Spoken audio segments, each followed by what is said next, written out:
So this is my reaction to the new video from Vaati Vidya, the story of the Executor and the Reverant in Night Rain.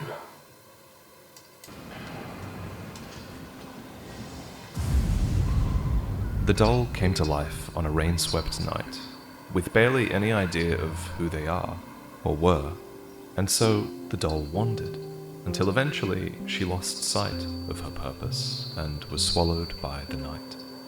But in a strange turn of events, this was not the end, for the Nightfarers would be sent to liberate the doll, drawn to her via a phantom that appears in the Round Table hold. It's almost as if this phantom of the doll is gazing at a portrait of Radigan, and sure enough, interacting with it then transports us to an identical portrait of Radigan, this time in Limveld. And here, not far from the second portrait, stands the night-tainted doll. This sequence of events makes me wonder, could the portrait be a clue, a suggestion that Radigan or Marika are offering our Nightfarers some sort of guidance here? Indeed, defeating the tainted doll, the so-called Night Idol, causes the Revenant to join the Nightfarers at the Round Table hold. The night within her has receded, and she has recalled her purpose, declaring, "I will have my revenge." How are you feeling? There are some who are wary of your companionship. The eerie figure of a sentient doll is unsettling enough, but what's truly alarming to the Nightfarers is the fact that this doll completely succumbed to the night, and yet... I never knew that the doll had, like on the feet, just like doll, even the hands. I always thought it was just like human-like.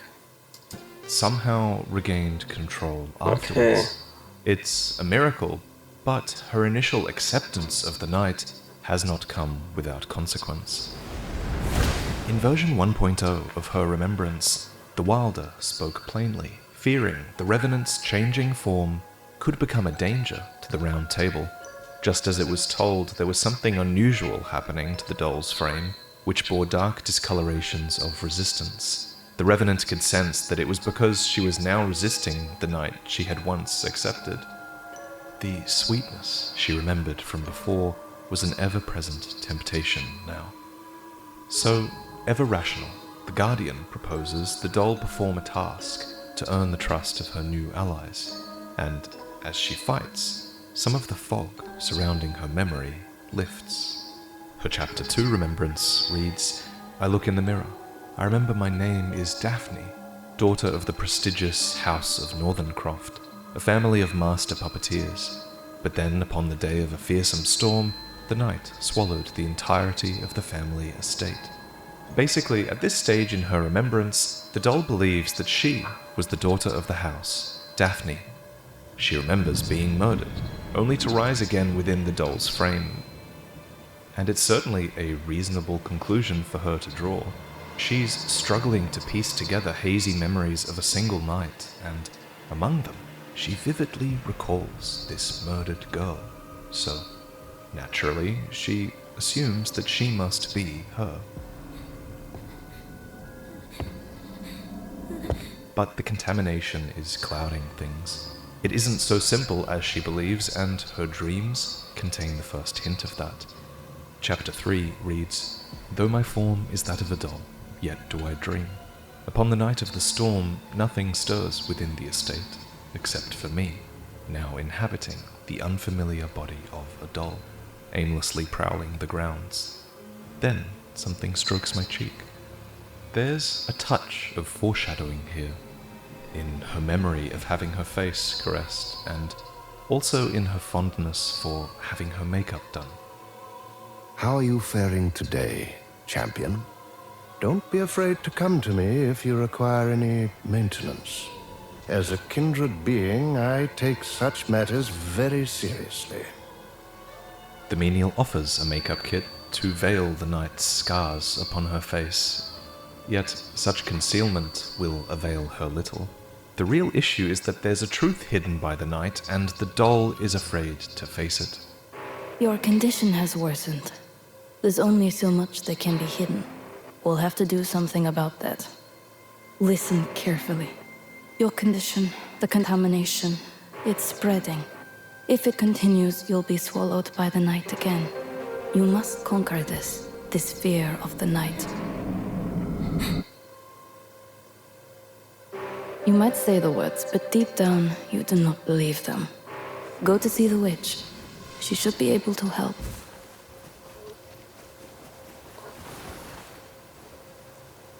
Thou wouldst halt the contamination, yes? Those who have surrendered themselves to the night even once are powerless to resist its allure. The night within thee hath begun to fester.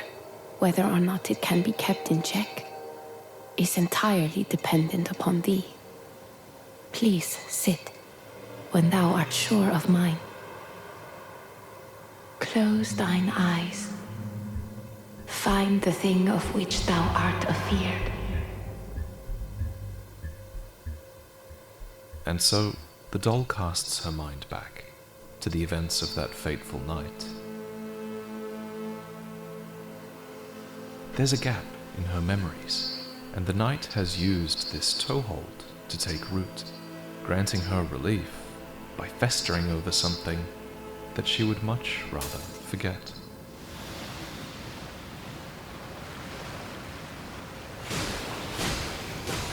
Defeat the corrosion that clouds her memories, and the doll finds her fear. She had assumed that she was Daphne, daughter of the house, but the letters carved upon the doll reveal that the daughter wasn't named Daphne, the doll was. Dolly dear, thou shouldst by now have ascertained that which thou must face. Wilt thou the truth uncover upon the next attempt?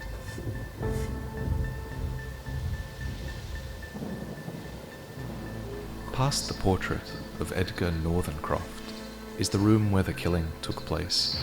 But it's not just the murder that she's afraid of, rather it's the truth that it hides. So, this time, the contamination. This must be the whole remembrance questline of the doll, but I can't remember it even though we done it. And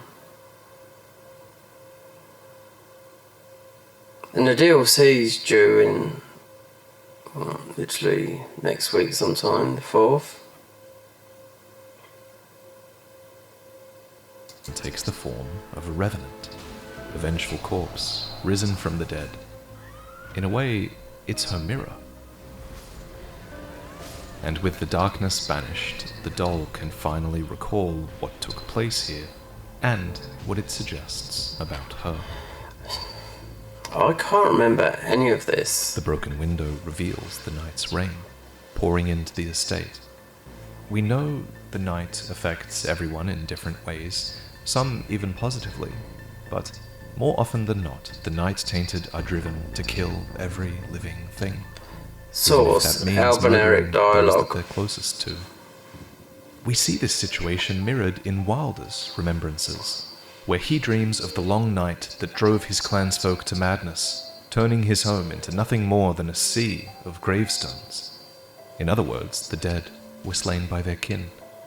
Similarly here, I believe the daughter, whose real name is Chloe, fell victim to a family member who had succumbed to the night. And curiously, there's no mention of Chloe's parents anywhere in the lore. As far as her family is concerned, we only really learn about her grandfather, the esteemed patron of Northerncroft, who is depicted in this painting, but also in the old portrait, which bears the tender message, Chloe, seek happiness, for you deserve it more than anyone. But while the mother and father are never mentioned, I suspect they may still be seen and heard in this cinematic. Seen, perhaps, in the form of the murderer, a middle-aged man dressed like one of the manor's own, and heard in the shrill screams that could belong to the mother.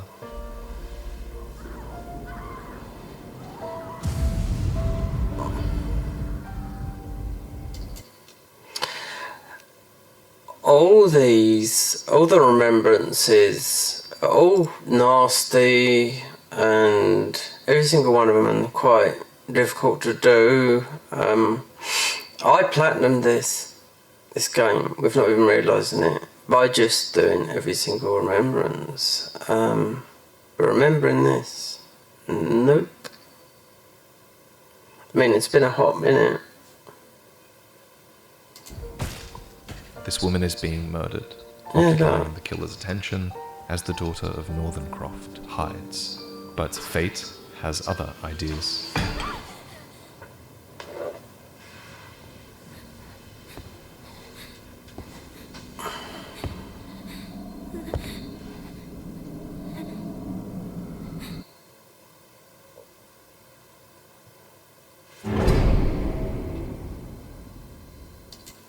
So who's that guy? Northerncroft. Who is he? He's not a playable character. Not that I know. I can't remember. Only this bit. 10% of the game. Especially the remembrances.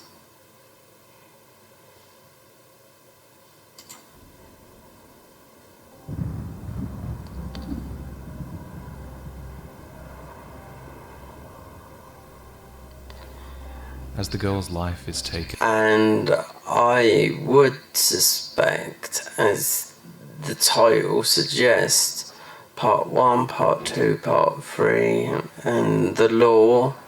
And then when a DLC comes out next week, then I expect that would be 2 remembrances from doing those 2 characters, and then the lore of that. But for me, it's been 4 months or so since I've played this game. And the doll begins to stir. The rise of the revenant is tied to Chloe's end.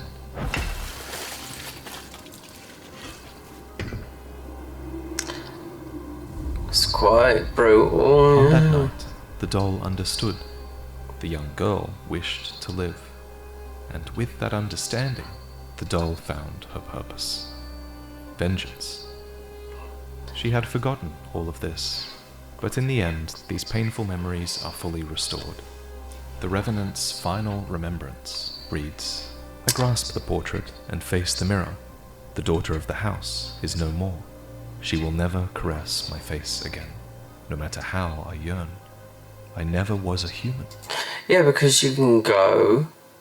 That's how, when I followed a guide, but the remembrances, yeah, you get to go and read them, because some of them are like 8 thingies long, some were 6, some were longer than others. But I suppose it's all written down there if you looked at the game again. But as all this, I mean, it's just well edited together, do you know what I mean? And now, the mantle of doll. I wouldn't have realised how brutal the game is, when you get down to you unlocked all the characters, you've got all the remembrances, you've got their special remembrance item, then you move on to the next one. Yeah, pretty brutal. No longer fits me. I never was a human. This admission distances the Revenant from the daughter of the house. She has accepted that she is not Chloe. She no longer feels as if she's the doll Daphne, either. Instead, I think here she's embraced what she truly is, the Revenant, a vengeful spirit. In Elden Ring, vengeful spirits are represented visually by floating skulls drawn towards their foes. And if we peek behind the doll's facade, we see this, the true face of the Revenant.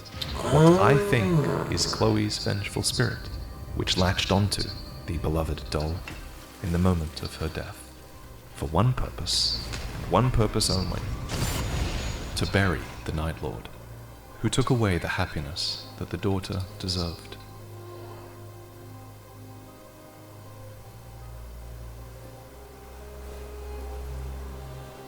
Indeed, though scattered thou wast, thou art now whole. All is well.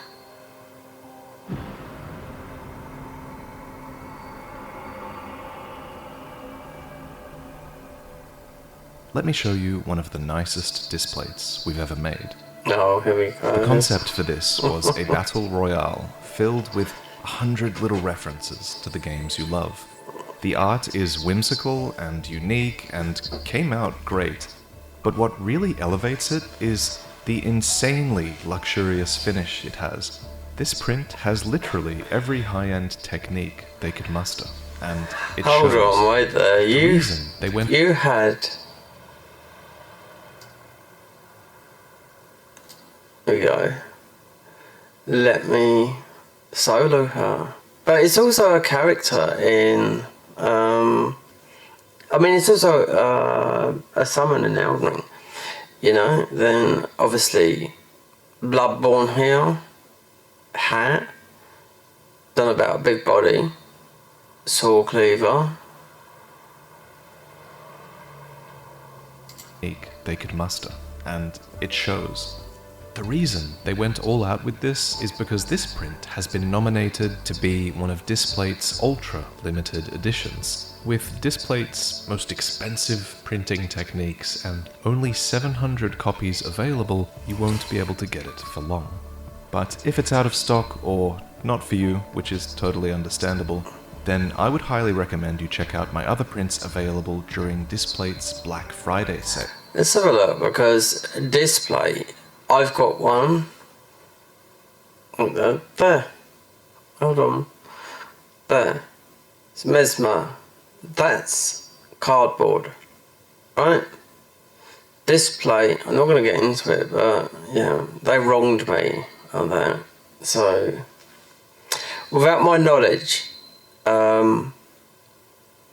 the metal, I don't know what this could be cardboard or what, because the metal ones, yeah, and with Display you can only have certain things. I do know that because this is a Polish company, but I was expecting something totally different to what I got up there, and they're quite expensive. But anyway, this is their biggest sale of the year, so this is when all of them will be cheapest. Buy 1 or 2 Displates for 37% off, 3 or 4 for 43% off. And these are big. These are the big metal ones. Yeah. Because you got the stickers. You could buy extra stickers. If they're metal, they easily fall off. That's cardboard. And the one behind me, the metal ones are about 3 times the size of that. That's what I thought I was paying for, not a cardboard that's about this big, like that. It's that one there, which is Mesmer. Or more than 5 for 46% off. Just be sure to check out via the link in the description. I've stuck with this sponsor for so long because their prints are genuinely of good quality, and it's a joy to commission so much gorgeous art for you all to easily hang on your walls. Anyway, thank you. I would. No, they're expensive. That's what I'm gonna say. They're expensive, and I went to Display, and they charged me without my thingy, but they was charging me for any sort of like damage a monthly. Like they were taking £5 a month out of my bank, and I had to cancel it and tell Display I didn't agree to this. It was on Instagram. Display, what do you want? This, that. I got everything. Metal? No, I got a cardboard. And then I did not opt in for the damage thing. If that falls off, it's not going to damage. There was like people that I was watching on YouTube where they bought a couple of them. So I was seeing how they stick them onto the wall, and some had fallen off. They said, oh yeah, you might want to be an extra, and that's an extra £5-10 whatever. This fall off is not going to do nothing, and I thought I was getting a metal one. I got a cardboard one. In the end, I had to say to my bank, stop the money, I didn't agree to this. they apologised, and that was that. You know? That was through Instagram, not, you know, it's pushing all the links, that, I want this, that, and they got everything wrong. Apart from the print, which is mesmer, what I wanted, but it was metal, comes to me cardboard, but it was 50 quid. And the extra that I was paying for nearly a year until I had to stop it. Thank you for watching this sponsored spot and but they get it wrong. videos. Let's get back to it. Yeah, let's get back to it. There are many paintings in the Round Table hold, but there is only one that is of extreme importance to the Nightfarers, for it is a preservation of the Erd Tree and its grace, which has long been lost to the dimension of Limveld. May I ask you something? I heard that in the lands between, there was once a thing of wonder known as the Erd Tree. The monolithic tree was said to be a symbol of the land's blessings. Did you ever see it for yourself? What a sight it must have been. The vastness of nature is apt to stir something within. No wonder you were so enamored by it. Surely you can see it. The light is fading fast. It won't be long now. We have no choice but to augment what little grace we enjoy, and your memories will be the key. Of all the Nightfarers' remembrances, I think Executor's is by far the most difficult to interpret. His questline culminates here in this artist's shack, where we see the aftermath of a bloody scene. A Crucible Knight lies dead, murdered outside the painter's hut, and within, the artist herself lies dead, mourned by another Crucible Knight, who promptly commits seppuku. This is the memory at the core of the Executor, a murder mystery of sorts, which we're left to unravel. So let's get to it. The scene takes place at the artist's shack, so let's begin with the artist herself. This painter washed ashore upon the lands between, but she originally hails from the distant land of reeds, a blood-soaked realm that lies far to the east. The base game tells us more about this place. Apparently, it has long been locked in a bloody civil war, during which time it has remained isolated from the cultures of its neighbors. It is said that the entire nation has succumbed to blood-soaked madness, and indeed the artist appears to be no exception. She sports not just talent with the brush, but also a mastery of the sword that must have been honed in her homeland. But at some point, it seems the artist left this world behind, whether by shipwreck or otherwise. The text describes her as having washed up upon the lands between, where she then gazed upon the Erd Tree and was inspired by what she saw. So inspired, in fact, that she took up her brush and laid down her sword. This cursed katana is a very curious weapon. Let me explain.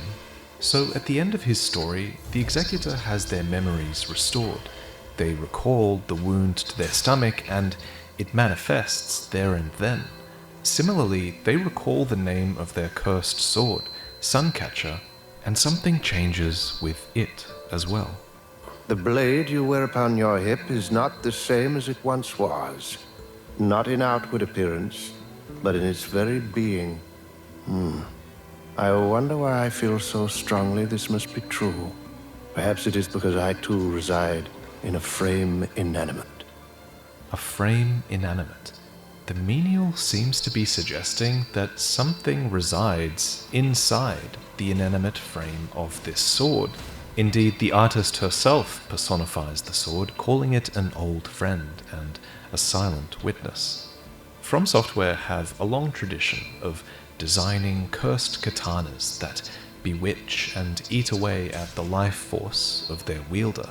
The Makoto of Demon Souls was one, the Chaos Blade of Dark Souls was another, and the Suncatcher, which is tied to an Executor relic that drains HP on hit, seems to be the latest in this long line of soul-corrupting katanas. Though, admittedly, it doesn't appear quite as sinister as the other ones. What do you guys think? Maybe I'm reaching, but if this sword is cursed or bewitched, then maybe it factored into the artist's decision to give up her weapon, for she passes it on. I wonder why they haven't had, in the whole From Soft series, they haven't had one, even though it's a chef's knife, like the Damascus blade. I watched a guy, an expert, who made this sword out of, he had hundreds of thousands of hair, like those metal clips that you put over paper. He squashed them and all that lot. Right, so he'd done that, he got the metal, bump, and after polishing it up, it was like £10,000. It's the sharpest blade in the world. I know it's used for cooking, but it's like a dagger, or it could be into like a sword, and it's got that lining on it. I just wondered if they've ever.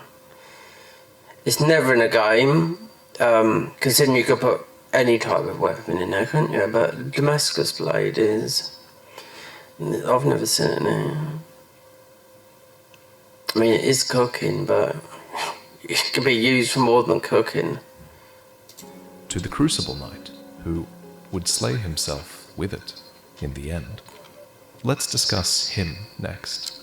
For some background on the Crucible Knights, they were an order of ancient warriors who served Lord Godfrey as the Age of the Erd Tree was founding.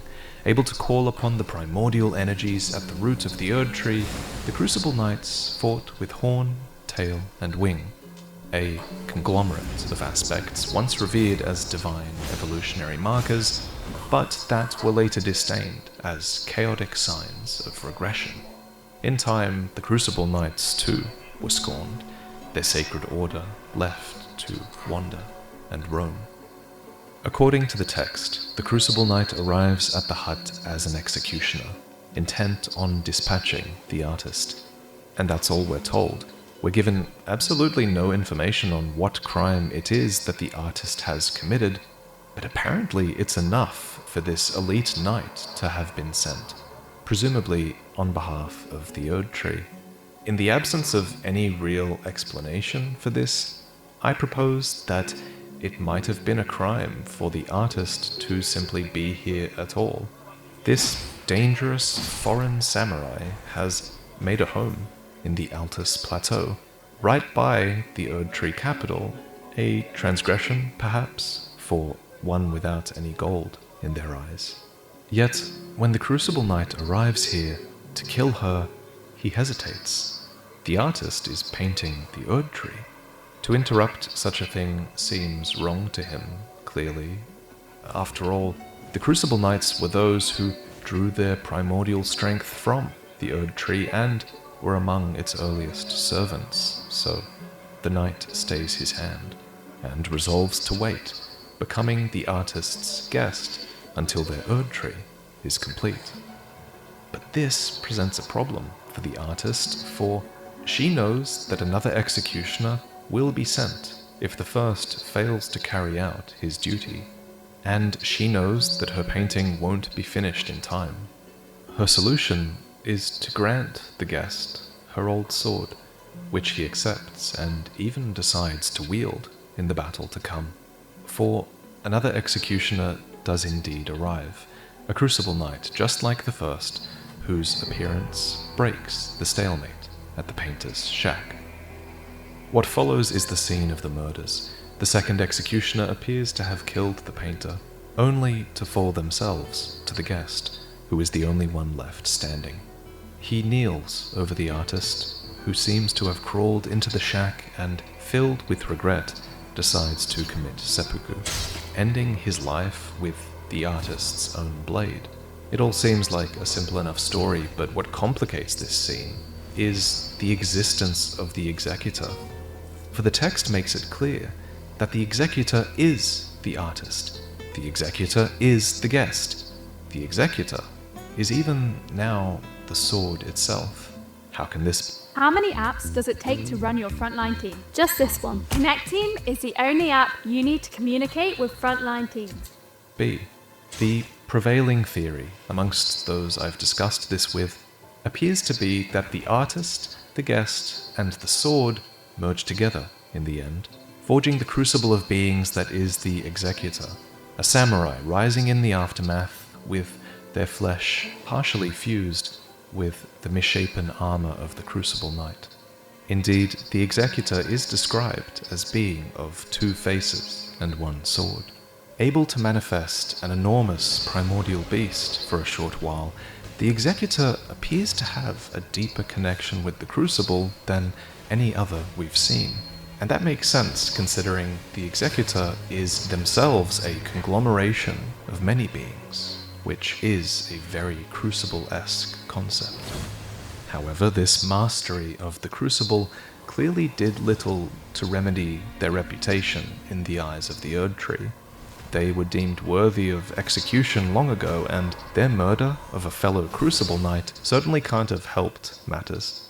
Indeed, we learn that after this crime they were captured, but then they went missing after a prison stint in the lands between. What happens afterwards here is hazy, but it seems Grace, or the Erd Tree, or both, had other plans besides the Executor's death. For they were needed elsewhere. Their memory of gold was needed elsewhere. Their painting must be completed elsewhere, in Limveld, where the Executor would eventually appear, a soul drenched in blood, yet willing to face the night. Here, the Executor is special amongst his peers, for he alone has a memory of the Golden Realm and this eye for beauty, allowing him to locate relics that positively brim with grace. Specifically, our Executor is faced with finding flowers, which the menial then asks him to render upon the canvas. It's a grand idea, but the Executor's doubt comes creeping in. What's done is done.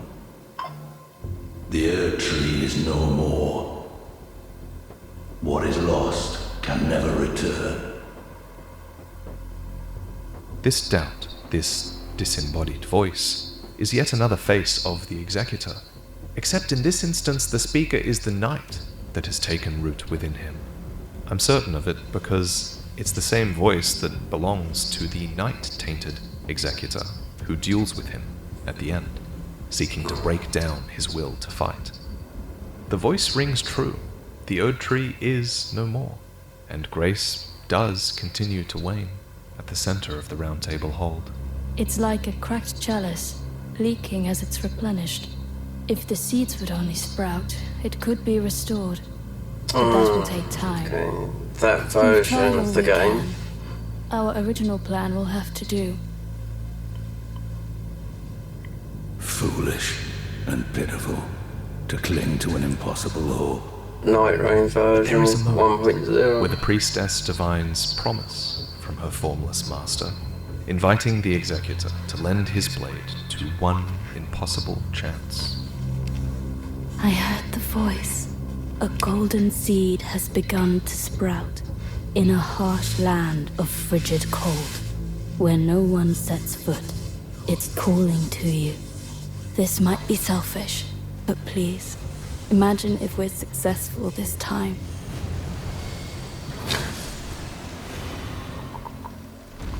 This seed sprouted. So, when the Executor obviously transforms, yeah, I didn't know that, but you did, because it's quick, it's what, 30 seconds, something like that, and he has got that. You did attack, but I didn't know you had the crucible, the thing, on his arm. Despite the harshness of its environment, like youthful potential blossoming in the crucible of adversity. In other words, it was a miracle. I knew you'd soon return. And I wonder who's she? I've never known who she is.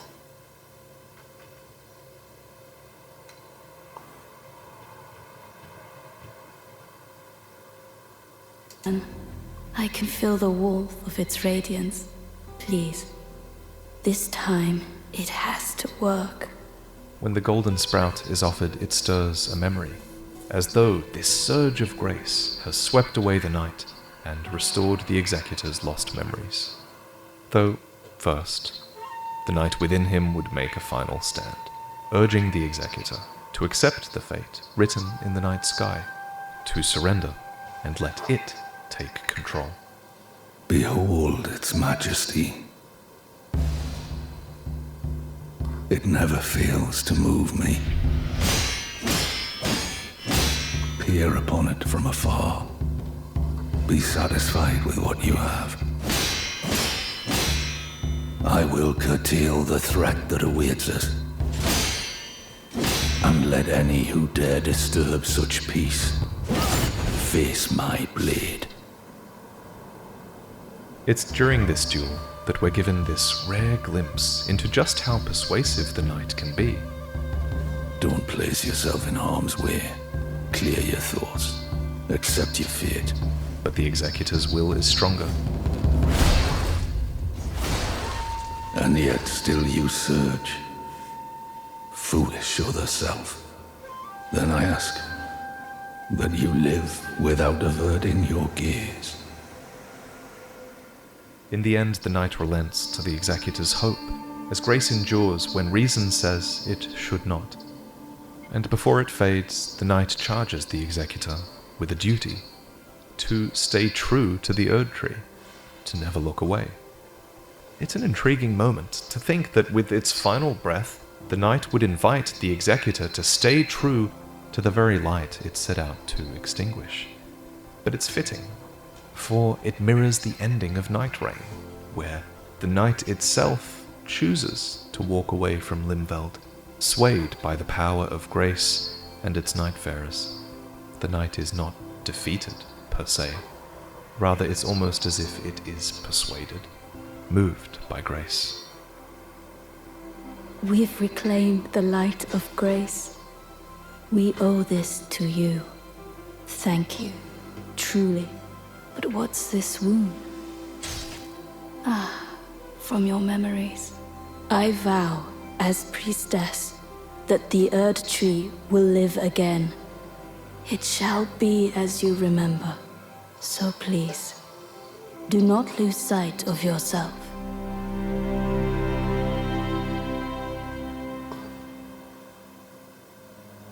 Before I go, in case you missed it, I recently announced that I'm writing. Yeah, I mean, these books are very, very high quality, and I have seen the advertisements of these. And to be quite honest, I think they're worth every penny. Not for me.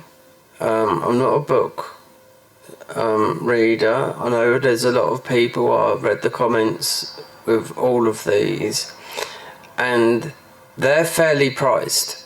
Even the high-end ones, the limited with all the, you got the plain, all the, the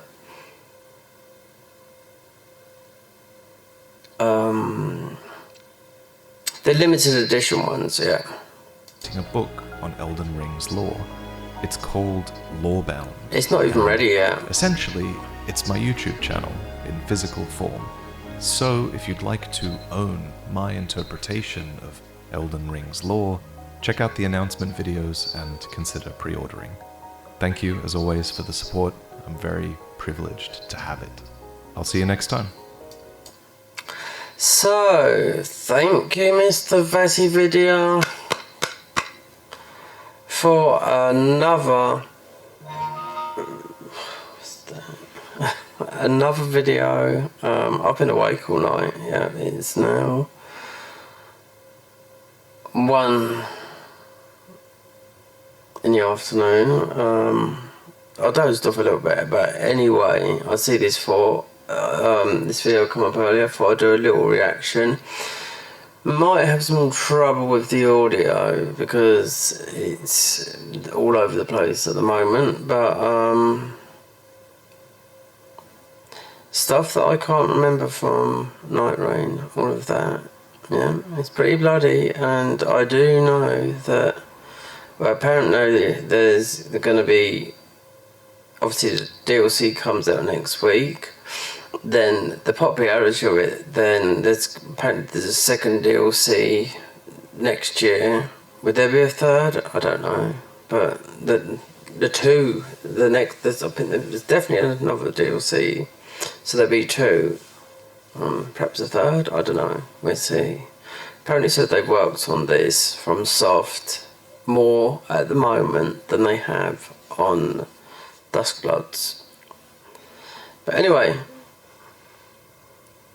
and for all the years I've followed Vaati Vidya, and because he's well spoken, all that, like, I thought he was English for a long time. Didn't realise he was Australian, you know.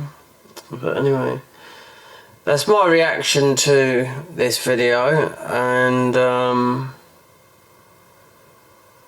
a lot of stuff I forgot totally all about how bloody that was. With the guy in the who owns that place, how bloody all their quest lines were, and like I said, I platinum this game not even realising it. Obviously, I played it on PC. Most really no different. They should cross platforms, I think, with PC and the other ones, the console ones, and also put voice on there, because I've played not one match in co-op with somebody I know. Every game that I've played, we've got a couple of 1,000 hours in Night Rain, and no co-op, no mic, nothing, randoms or solo. Anyway, that's going to do it for this video. This is my reaction to here. I mean, this is the story of the Executor and the Revenant in Elden Ring Night Rain, and it obviously says part 1. Yeah, give it a watch.